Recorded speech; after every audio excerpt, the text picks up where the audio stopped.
So I had a request for a little more information on how I inset this track into the tabletop here, worktop, for my miter station. Yes, right, I'll be in DeWalt, playing along. What I have here is a 1/2 inch straight bit.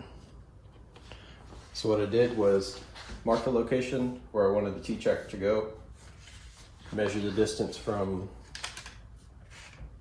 my bit to the rounded end of the router base.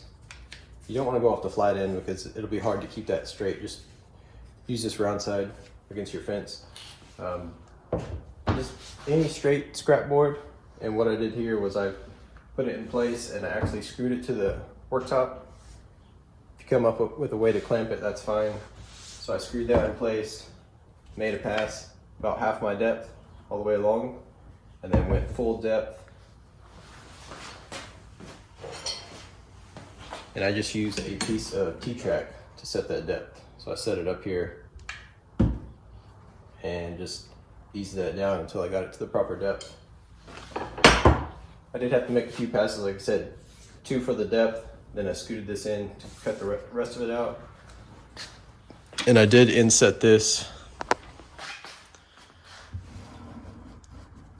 metal tape is also inset just a little bit so boards won't be sliding across it and messing it up.